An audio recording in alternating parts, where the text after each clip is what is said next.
Hello everyone, good morning. Myself doctor Meenal Srivastava, और आज मैं बहुत दिन के बाद एक नया वीडियो लेकर आई हूँ। आज का जो वीडियो टॉपिक है वो है ब्रशिंग टेक्निक। ओके, सो मेरे पास बहुत पेशेंट आते हैं, अक्सर कंप्लेन लेकर आते हैं कि दांतों में झंझनाहट हो रही है, बहुत सेंसिटिविटी हो रही है। ओके, और कई क्वेश्चंस पूछते हैं कि ब्रश कैसे करना चाहिए, क्या सही ब्रश करने का तरीका है, कौन सा सही टूथपेस्ट यूज़ करना चाहिए। ओके, तो इन्हीं सब क्वेश्चंस का आंसर देने में आज आई हूँ। और सबसे पहली तो बात ये है कि ब्रश आप वही यूज़ करिए जिसकी ब्रिसल्स बहुत सॉफ्ट हो, मतलब सॉफ्ट ब्रश यूज़ करना चाहिए।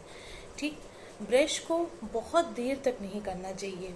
बहुत लोग 5 मिनट 10 मिनट तक करती हैं, बहुत तेज, बहुत प्रेशर लगा के करती हैं, सोचते हैं कि जितना प्रेशर लगाएंगे उतने जल्दी उतना ज़्यादा दांत से गंदगी जाएगी। ओके, तो ये गलत सोचना है।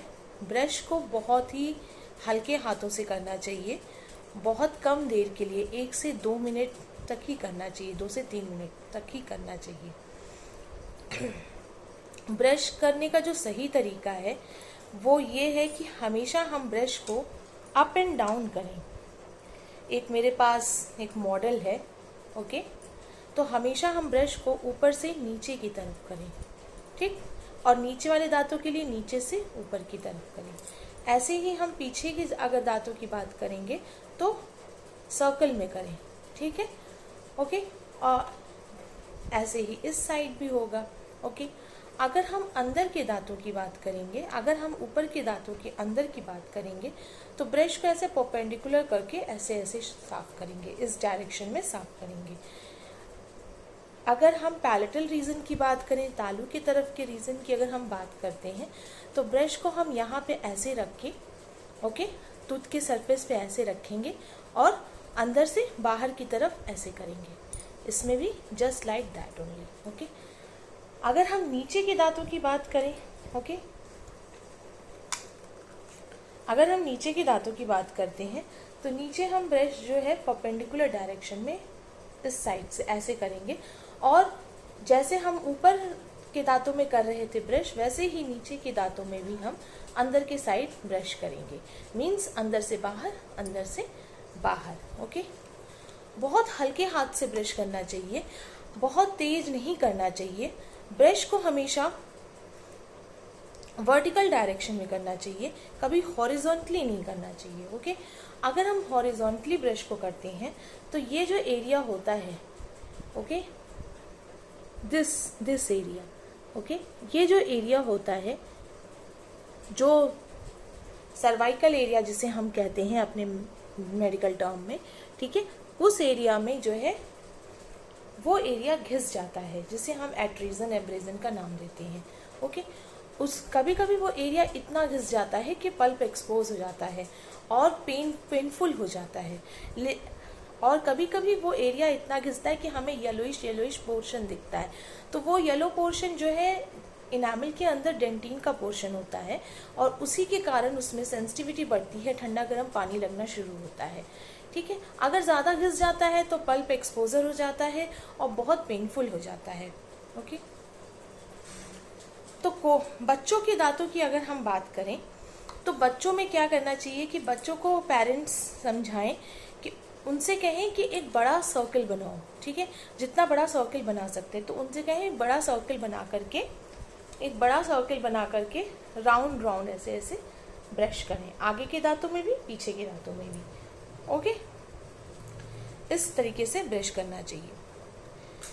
टूथपेस्ट की बात अगर हम लोग करें तो कोई भी टूथपेस्ट ले सकते हैं, सब टूथपेस्ट बाजार में अच्छे होते हैं, ठीक है, लेकिन सिर्फ टूथपेस्ट लेते टाइम देखें ज़रूर कि उसमें फ्लोराइड ज़रूर हो और कोई एब्रेसिव मटेरियल ना हो। एब्रेसिव मटेरियल जैसे खुरदुरे पदार्थ ना हो, जैसे नमक बहुत से टूथपेस्ट में होता है, चारकोल होता है, लौंग होता है, तो ये सब ना हो। इन खुरदुरे पदार्थ से क्या होता है कि जो दांत की जो सॉफ्ट सरफेस होती है, जब उस पर हम लोग, जो ये दांत की सॉफ्ट सरफेस है, जब इस पर हम लोग कोई खुरदरा चीज़ रगड़ेंगे और लंबे समय के लिए करेंगे तो वो धीरे धीरे धीरे धीरे घिस जाता है।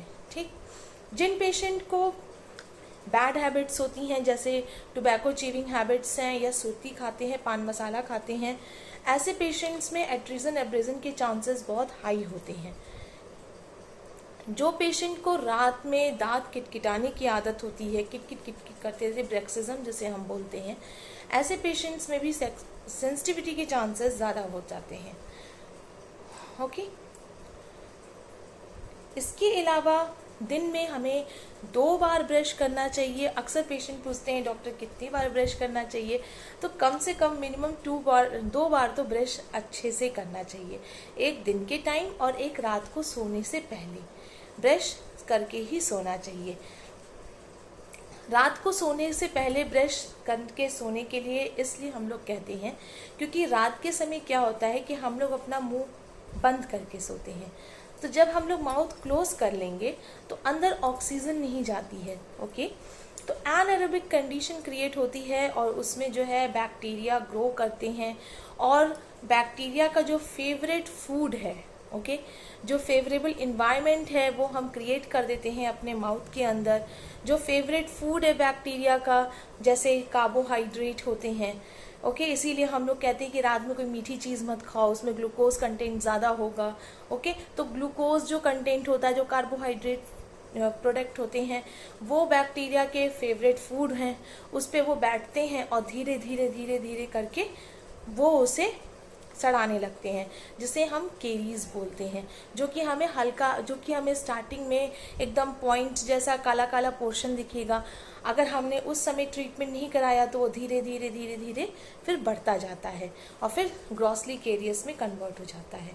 ओके, ब्रश हमेशा करना चाहिए। बहुत लोग ब्रश नहीं करते हैं तो उनके दांतों के पास जो है नीचे की साइड में मीन्स इस साइड में, इस एरिया में पीला पीला कुछ डिपॉजिट हो जाता है, जिसे हम जो येलोइश पोर्शन डिपॉजिट हो जाता है, जिसे हम प्लाक बोलते हैं, जो कि ब्रश करने से नहीं, जिसे हम कैलकुलस बोलते हैं, सॉरी, जो कि ब्रश करने से नहीं जाता है। उसे सिर्फ और सिर्फ उसके लिए तो दांत की सफाई ही रहती है, स्केलिंग ही करानी पड़ती है। कभी भी आप खाते टाइम देखें तो जब भी हम खाना खा चुके रहते हैं उसकी थोड़ी देर के बाद देखें अपने टंग को, अगर अपने टूथ के सरफेस पे ले जाएंगे तो आपको थोड़ी सी रफनेस महसूस होगी। अगर उस रफनेस को आप निकाल देते हैं तो आगे चल के कैलकुलस में कन्वर्ट नहीं होता है, उसी को हम प्लाक बोलते हैं। ओके, और उसका यही कि इलाज है कि हम ब्रश अच्छे से करें। ओके, ब्रश अच्छे से करें। मसूड़ों पे ब्रश अच्छे से करने से क्या होगा कि आपके मसूड़े भी स्वस्थ रहेंगे, आपके दांत बहुत लंबे समय तक चलेंगे और बाकी कोई प्रॉब्लम आपको नहीं होगी। बहुत लोग टंग क्लीनर नहीं करते हैं, टंग क्लीनर करना चाहिए। उससे माउथ में जो बैड ब्रीथ होती है वो नहीं आएगी, माउथ फ्रेश रहेगा, आपको भी फ्रेशनेस महसूस होगी। सो आज के लिए सिर्फ इतना ही। आपको मेरा वीडियो कैसा लगा कमेंट करके ज़रूर बताइएगा। मेरे वीडियो को प्लीज़ लाइक शेयर ज़रूर करें। Thank you.